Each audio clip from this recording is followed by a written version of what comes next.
Hello friends, welcome to educational insight. दोस्तों, उत्तर प्रदेश में basic शिक्षा परिषद के नियंत्रणाधीन जो परिषदीय विद्यालय हैं वहाँ पे सहायक शिक्षकों का समायोजन गतिमान है। जी हाँ दोस्तों, एक और समायोजन के लिए जो विभागीय अधिकारी हैं वो महानिदेशक स्कूल शिक्षा के आदेश को मानने के लिए बिल्कुल तैयार हैं, आतुर हैं। वहीं पे लगे रहते हेड टीचर के समायोजन संबंधी पत्र भी दोस्तों निर्गत हो गया है। शिक्षक संघ के जो मुखिया हैं, चाहे राष्ट्रीय शैक्षिक महासंघ के हों, चाहे उत्तर प्रदेश प्राथमिक शिक्षक संघ के हों, उस समायोजन के खिलाफ तो दोस्तों उस तौर तरीके से नहीं दिख पा रहे हैं।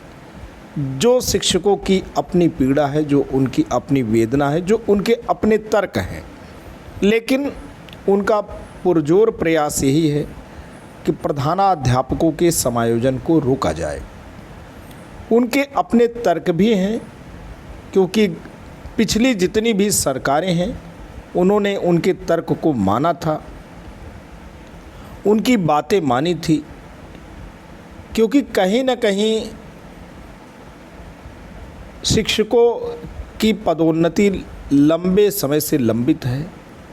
शिक्षकों का जो मूल अधिकार है, एक लंबे समय कार्यकाल के बाद उनको किसी न किसी भी प्रकार का एक मनोवैज्ञानिक बदलाव होना चाहिए, एक उनके मनोबल में वृद्धि होनी चाहिए, अपने ही विभाग में सही ऊपर जाने की सीढ़ी होनी चाहिए। और छोटा सा डिपार्टमेंट है, उसमें जूनियर बेसिक स्कूल का हेड टीचर का पोस्ट है, सीनियर बेसिक स्कूल का हेड टीचर का पोस्ट है। पहले तो दोस्तों खंड शिक्षा अधिकारी तक सीनियर बेसिक स्कूल के शिक्षक जाया करते थे। वहाँ पे खंड शिक्षा अधिकारी तक जाने का भी विभाग में सीढ़ी थी। जो उत्कृष्ट शिक्षक हुआ करते थे, जूनियर बेसिक स्कूल के नहीं बल्कि सीनियर बेसिक स्कूल के जो शिक्षक हुआ करते थे, उन्हीं में से खंड शिक्षा अधिकारी का भी चयन हो जाया करता था। लेकिन आज विभाग के सामने ना जाने क्या मजबूरी है, किस रूप में विभाग परिचालित नहीं हो पा रहा है, उसमें किस रूप में एफिशिएंसी नहीं दिख पा रही है कि हेड टीचर के पद पे ही कुठाराघात हो रहा है। स्कूल मर्जिंग के प्रोसेस में है, स्कूल बंद करने के प्रोसेस में है, शिक्षकों को समायोजित करने की बात हो रही है, आरटीई के नॉर्म को पूरा करने की बात हो रही है। आखिरकार कितने ऐसे विद्यालय हैं जो 151 की छात्र संख्या धारित करते हैं, कितने ऐसे यूपीएस या कंपोजिट स्कूल्स हैं, कंपोजिट तो मान लिया जाए, लेकिन कितने ऐसे यूपीएस हैं जहां 100 से ज़्यादा बच्चों के नामांकन हैं। आखिर जो भी शिक्षक हैं जो कि बतौर पूर्णकालिक हेड टीचर हैं, आखिर वो कहाँ समायोजित होंगे, किस जगह जाएंगे, ये भी एक बहुत बड़ा यक्ष प्रश्न है। लेकिन विभाग ने अपनी कमर कस लिया है और शिक्षक संघ भी बिल्कुल, उनके प्रतिनिधियों ने पत्र लिखे हैं। कहीं बेसिक शिक्षा मंत्री जी को पत्र लिखे जा रहे हैं, कहीं शिक्षा निदेशक बेसिक को, कि किसी भी रूप में प्रधानाध्यापक का समायोजन न हो, क्योंकि प्रधानाध्यापक विद्यालय का कैप्टन है, विद्यालय का लीडर है, विद्यालय को लीड करने का एक एजेंट है, एक साइकोलॉजिकली वो पद को होल्ड करता है। तो उसका प्रमोशन हुआ है और वो स्कूल में आया है। अब एक अलग विषय है कि छात्र संख्या किन्हीं कारणों से कम हुई है, उसे उन विद्यालयों की ओर रुख कराया जा रहा है जहां 151 छात्र संख्या है। वो विद्यालय भौगोलिक रूप से उसके मनोवांछित दायरे से दूर होंगे और वहाँ की जो वस्तुस्थिति होगी वो किस रूप में होगी वो आगे आने वाला समय बताएगा। लेकिन संघ के जो प्रतिनिधि हैं उन लोगों ने पत्र लिखे हैं, कुछ अपने तर्क भी बता रहे हैं, गिना रहे हैं। हो सकता है आने वाले समय में हेड टीचर जब अफेक्टेड हों, पीड़ित हों, प्रताड़ित हों, तो माननीय हाईकोर्ट की शरण में जाने के लिए बाध्य हों, वो समय बताएगा। आइए देखते हैं शिक्षक प्रतिनिधियों ने अपने क्या तर्क रखे हैं और उन तर्क में दोस्तों क्या बड़ी बात होने जा रही। दोस्तों, चैनल पे नए हैं, पहली बार विजिट कर रहे हैं, प्लीज़ लाइक, शेयर और सब्सक्राइब कर लें। उत्तर प्रदेश प्राथमिक शिक्षक संघ है, प्राथमिक शिक्षकों का एकमात्र मान्यता प्राप्त संगठन है।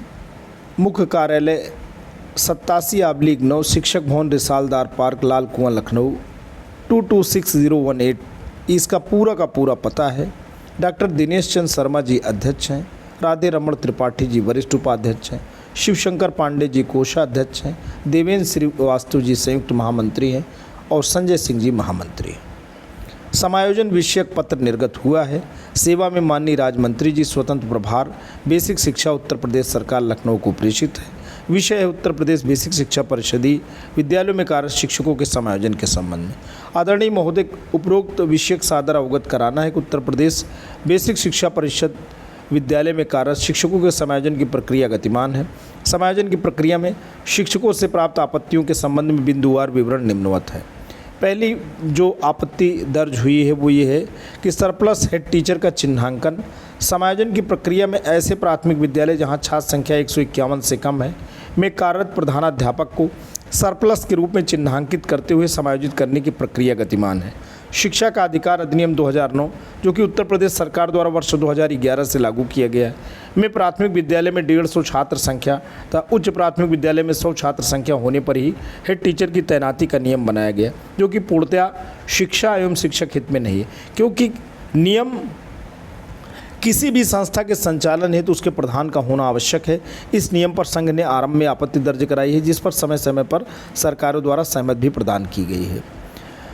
अब यहाँ पे जो सरकारें इनको मानती आई हैं, शिक्षक संघ के नेताओं के तर्कों को और उनके द्वारा जो निवेदन किया जाता था उसको मानती आई हैं, उसके विषय में कहा जा रहा है कि वर्ष 2011 में जब शिक्षा का अधिकार अधिनियम उत्तर प्रदेश में लागू किया गया तब माननीय सुश्री मायावती जी के मुख्यमंत्रित्व वाली सरकार थी। उत्तर प्रदेशीय प्राथमिक शिक्षक संघ के प्रतिनिधि मंडल ने तत्कालीन सचिव बेसिक शिक्षा उत्तर प्रदेश शासन से वार्ता की और अवगत कराया कि कोई भी विद्यालय प्रधानाध्यापक की अनुपस्थिति में संचालन किया जाना संभव नहीं है, क्योंकि कोई भी सहायक अध्यापक प्रधानाध्यापक के अतिरिक्त उत्तरदायित्व का प्रभार स्वीकार नहीं करेगा। तत्कालीन सचिव उत्तर प्रदेश शासन ने संघ के उपरोक्त अनुरोध को स्वीकार किया किस प्रदेश में किसी भी हेड टीचर का समायोजन नहीं किया गया। दूसरा बिंदु यहाँ पे ये कह रहा है कि वर्ष 2012 से 17 तक उत्तर प्रदेश में माननीय श्री अखिलेश यादव जी के नेतृत्व वाली सरकार थी। उत्तर प्रदेशीय प्राथमिक शिक्षक संघ के प्रतिनिधि मंडल ने तत्कालीन माननीय बेसिक शिक्षा मंत्री श्री राम गोविंद चौधरी जी से प्रत्येक विद्यालय के में प्रधानाध्यापक के पद पर तैनाती की मांग की। माननीय श्री राम गोविंद चौधरी जी ने संघ के अनुरोध से सहमत होते हुए स्वीकार किया कि कोई भी विद्यालय प्रधानाध्यापक की तैनाती के बिना सुचारू रूप से संचालित नहीं हो सकता। श्री राम गोविंद चौधरी के साथ संघ से जो वार्ता हुई उसके क्रम में किसी भी विद्यालय से प्रधानाध्यापक का समायोजन नहीं किया गया। साथ ही प्रदेश के सभी रिक्त पद प्रधानाध्यापक प्राथमिक विद्यालय एवं सहायक अध्यापक उच्च प्राथमिक विद्यालय के पदों पर पदोन्नति हेतु प्राथमिक विद्यालय के सहायक अध्यापक को न्यूनतम 5 वर्ष की सेवा अवधि में 2 वर्ष की शिथिलता प्रदान करते हुए प्रत्येक प्राथमिक विद्यालय में पदोन्नति कराई गई। जब उत्तर प्रदेश बेसिक शिक्षा परिषद द्वारा शिथिलता प्रदान करने पर 150 से कम छात्र संख्या वाले प्राथमिक विद्यालय में प्रधानाध्यापक के पद पर प्रत्येक जनपद में पदोन्नति हेतु निर्धारित समिति द्वारा पदोन्नति एवं पदस्थापना की गई, तो ऐसे प्रधानाध्यापक को सरप्लस घोषित करना नियमानुकूल नहीं है। तो दोस्तों, तब भी 150 से कम बच्चे थे और तर्क ये है कि वहाँ कराया गया था, उन्हें हटाया जाना किसी रूप में उचित नहीं है। प्रदेश में तीसरा बिंदु कहता है प्रधानाध्यापक विहीन विद्यालयों में कार्यरत प्रभारी प्रधानाध्यापकों द्वारा माननीय उच्च न्यायालय में योजित विभिन्न याचिकाओं में माननीय उच्च न्यायालय ने प्रभारी प्रधानाध्यापकों को प्रधानाध्यापक के पद का वेतन देने के आदेश पारित किए हैं। माननीय उच्च न्यायालय के उपरोक्त निर्णय के विरुद्ध सचिव उत्तर प्रदेश बेसिक शिक्षा परिषद द्वारा माननीय उच्च न्यायालय में विशेष अपील योजित करने हेतु समस्त जिला बेसिक शिक्षा अधिकारियों को निर्देश दिए गए हैं, जिससे स्पष्ट है कि वर्तमान में विभाग 150 से कम छात्र संख्या वाले विद्यालयों में प्रधानाध्यापक की तैनाती न करना तथा सहायक अध्यापक प्राथमिक विद्यालय को प्रभारी प्रधानाध्यापक का वेतन न देना पूर्णतः शिक्षक हितों के विपरीत है। अतः किसी भी विद्यालय से प्रधानाध्यापक का समायोजन न किया जाए, रिक्त प्रधानाध्यापक के पद पर शीघ्र पदोन्नति करने की कार्रवाई की जाए। फिर आगे का पॉइंट कहता है कि प्रदेश के परिषदीय विद्यालयों में कार्यरत शिक्षा मित्रों को वर्ष 2014 में प्राथमिक विद्यालय के सहायक अध्यापक के पद पर समायोजन नियुक्ति की गई। माननीय उच्चतम न्यायालय द्वारा 25 जुलाई 2017 को दिए गए निर्णय में शिक्षा मित्रों की सहायक अध्यापक प्राथमिक विद्यालय के पद पर नियुक्ति को अमान्य कर दिया गया। माननीय उच्चतम न्यायालय के निर्णय के अनुपालन में बेसिक शिक्षा विभाग द्वारा सहायक अध्यापक के पद पर समायोजित शिक्षा मित्र का समायोजन निरस्त करते हुए पुनः शिक्षा मित्र के पद पर नियुक्त कर दिया गया। माननीय उच्चतम न्यायालय के निर्णय से स्पष्ट है कि शिक्षा मित्र को सहायक अध्यापक प्राथमिक विद्यालय के समकक्ष नहीं माना जा सकता। इस प्रकार समायोजन में विद्यालय में कार्यरत शिक्षकों की संख्या की गणना में शिक्षा मित्रों की संख्या को सहायक अध्यापक के साथ आगणित करना माननीय उच्चतम न्यायालय के आदेश के विपरीत है। अतः सहायक अध्यापक प्राथमिक विद्यालय के समायोजन में शिक्षा मित्रों की संख्या को सम्मिलित न किया जाए। दोस्तों, यहाँ पे शिक्षा मित्रों की संख्या की बात हो रही है, उन्हें शामिल नहीं किया करना है। तीसरा बिंदु है ऐसे सहायक अध्यापक या प्रधान अध्यापक जिनकी सेवानिवृत्ति में 2 वर्ष रह गए हैं, उनका समायोजन न किया जाए। चौथा बिंदु है दिव्यांग एवं असाध्य रोग से पीड़ित शिक्षकों का समायोजन न किया जाए। पाँचवा है मान्यता प्राप्त सेवा संघों के अंतर्गत निर्वाचित अध्यक्ष एवं मंत्री को समायोजन में शिथिलता प्रदान की जाए। छठा बिंदु है आवश्यकता वाले विद्यालयों की संख्या सरप्लस शिक्षकों की संख्या के सापेक्ष प्रकाशित की जा रही है, जबकि जनपद में आवश्यकता वाले विद्यालयों की संख्या अधिक है। अतः जनपद में आवश्यकता वाले समस्त विद्यालयों की सूची प्रकाशित की जाए। अतः आपसे अनुरोध है कि उपरोक्त आपत्तियों का निराकरण करने के पश्चात ही समायोजन करने हेतु आदेश निर्गत करने की कृपा करें। आदर सहित डॉक्टर दिनेश चंद्र शर्मा जी, अध्यक्ष, संजय सिंह जी, महामंत्री। तो दोस्तों, ये प्राथमिक शिक्षक संघ का पत्र था। अब आते हैं राष्ट्रीय शैक्षिक महासंघ उत्तर प्रदेश संबद्ध अखिल भारतीय राष्ट्रीय शैक्षिक महासंघ। अब इसका जो प्रदेश कार्यालय है भाऊराम देवरस परिसर निकट सरस्वती विद्या मंदिर, सेक्टर क्यू, अलीगंज, लखनऊ। गोविंद तिवारी जी संरक्षक हैं, अजीत सिंह जी अध्यक्ष हैं, माता दीन द्विवेदी जी कार्यकारी अध्यक्ष हैं, शिवशंकर सिंह संगठन मंत्री हैं और श्री भगवती सिंह जी महामंत्री हैं। आपका जो पत्र है वो श्रीमान शिक्षा निदेशक बेसिक उत्तर प्रदेश लखनऊ को प्रेषित। विषय है शैक्षिक सत्र 2024-25 की समायोजन प्रक्रिया के संबंध में सादर अवगत कराना है। शैक्षिक सत्र 2024-25 में शिक्षकों की समायोजन की प्रक्रिया में निम्नांकित प्रमुख विसंगतियां हैं। अब यहाँ जो तर्क है वो RTE के हिसाब से है। यहाँ कुछ रिसर्च किया गया है, शोध किया गया है, ढूंढा गया है कि RTE में क्या है और सरकार क्या भूल कर रही है। यहाँ ये है कि समायोजन के संबंध में जो आदेश निर्गत हुआ है 16 अगस्त 2024 में, उसमें RTE एक्ट के शासनादेश का स्पष्ट उल्लंघन किया गया है। निर्गत आदेश के बिंदु 2 में सरप्लस प्रधानाध्यापक के चिन्हांकन के संबंध में पैरा 2 में 0 से अधिक परंतु 151 से कम नामांकन वाले विद्यालयों में कार्यरत समस्त प्रधानाध्यापक प्राथमिक स्तर को सरप्लस माना जाएगा। यह RTE की धारा 19 व धारा 25 के अंतर्गत जारी अनुसूची के मानक एवं मानदंड का स्पष्ट उल्लंघन है। RTE की धारा 19 के अनुसार प्रत्येक विद्यालय में सहायक अध्यापक कम प्रधानाध्यापक होगा। RTE एक्ट में इंचार्ज प्रधानाध्यापक के पद का कोई उल्लेख नहीं है, क्योंकि RTE एक्ट में विद्यालय की संकल्पना में प्रधानाध्यापक का पद प्रत्येक विद्यालय की अवधारणा में निहित है। जूनियर बेसिक विद्यालयों में 151 पर तथा सीनियर बेसिक विद्यालय में 100 से अधिक छात्र संख्या पर पूर्णकालिक प्रधानाध्यापक होगा, जो शिक्षण कार्य से मुक्त होगा। सूच्य हो कि शासन द्वारा निजी विद्यालयों को भी RTE की धारा 19 व अनुसूची में वर्णित मानक एवं मानदंडों के आधार पर सहायक अध्यापक व प्रधानाध्यापक के पद स्वीकृत करते हुए मान्यता प्रदान की जाती है। तो दोस्तों, यहाँ पे सीधी सी बात है कि बिना हेड टीचर के कोई भी स्कूल रन नहीं कर पाएगा। नियमों के आलोक में ऐसी बात हो रही है, यहाँ तक कि निजी विद्यालयों की भी बात हो रही है कि उनको मान्यता तभी दी जाती है जब वहाँ पे हेड टीचर और असिस्टेंट टीचर को कम्प्लीटली वहाँ के जो भी मैनेजर हों वो उसे डिफाइन करके सरकार के सामने वो अपनी प्रस्तुत देते हैं, अपनी पूरी रिपोर्ट देते हैं, तभी वो मान्यता उन्हें मिलती है। तो ऐसी स्थिति में जो हेड टीचर कहीं भी हैं, किसी भी विद्यालय में हैं, उनका किन्हीं रूपों में किन्हीं सरकारों से के माध्यम से उन विद्यालयों में आना संभव हो पाया है। अब उन्हें वहाँ से हटाए जाना तर्क संगत नहीं है। यहाँ पे नियमों के आलोक में बात हो रही है। यह कि परिषदीय विद्यालयों में सत्र आरंभ अप्रैल माह से होता है। वर्तमान सत्र में लगभग 5 महत्वपूर्ण माह बीत चुके हैं, इसलिए सत्र के मध्य में शिक्षकों का समायोजन छात्र हित में कदापि उचित नहीं है। तीसरा, समायोजन प्रक्रिया में विद्यालयों की छात्र संख्या का निर्धारण 31 जुलाई 2024 की तिथि के आधार पर सरप्लस शिक्षकों की गणना की जाए।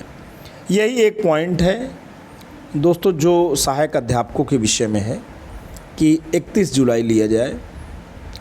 वर्ष 2016 से बेसिक शिक्षा विभाग में कोई पदोन्नति न होने से शिक्षकों को पदोन्नति के अधिकार से वंचित किया जा रहा है। विशेष रूप से विगत 2-3 वर्षों में पदोन्नति की तिथियां इतनी बार आगे बढ़ाई गई हैं कि जो कि विभागीय अधिकारियों की उदासीनता व वर्तमान शासन व्यवस्था की कमज़ोर इच्छा शक्ति को प्रतिबिंबित करता है। बेसिक शिक्षा में पदोन्नति अब मात्र परिहास का विषय बनकर रह गया है। अतः आरटीई एक्ट में विद्यालय की अवधारणा संकल्पना के अनुसार प्रत्येक विद्यालय में प्रधानाध्यापक पद पर पदोन्नतियां अतिशीघ्र संपादित की जाएं। 5वां है, शासन द्वारा मान्यता प्राप्त संगठनों के पदाधिकारियों को समायोजन प्रक्रिया से बाहर रखा जाए अथवा उन्हें उसी ब्लॉक में समायोजित किया जाए जिस ब्लॉक में कार्यरत हैं। अतः आपसे सादर आग्रह है कि उपरोक्त विसंगतियों का समाधान होने के उपरांत ही समायोजन की प्रक्रिया पूर्ण की जाए ताकि समायोजन में शिक्षकों के साथ होने वाले अन्याय को रोका जा सके। सादर श्री अजीत सिंह जी, प्रदेश अध्यक्ष, श्री भगवती सिंह जी, प्रदेश महामंत्री। तो दोस्तों, आपने देखा कि किस प्रकार से समायोजन की जो प्रक्रिया चल रही है उसमें हेड टीचर के जो फंडामेंटल राइट्स हैं और जो विभिन्न सरकारों से उनके पद की जो संकल्पना बनी और जिस पद पे वो धारण किए हैं अभी, वहाँ से उन्हें एक प्रकार से हटाए जाना न्यायसंगत नहीं है और किसी भी रूप में उनके लिए अनुचित है। और यहाँ पे ये भी बात हो रही है कि जो बने हैं उन्हें हटाया ना जाए और जहाँ पे हेड टीचर नहीं है वहाँ पे पदोन्नति दिया जाए। ये बात दोस्तों यथोचित और न्यायसंगत है। आज के लिए इतना ही। वीडियो इन्फॉर्मेशन, लेटेस्ट अपडेट आशा करता हूँ आपको अच्छे लगे हैं तो लाइक, शेयर और सब्सक्राइब करें। बहुत जल्द ही लेटेस्ट अपडेट के साथ पुनः आपके साथ हाजिर होंगे, मिलेंगे। तब तक के लिए जय हिंद, वंदे मातरम।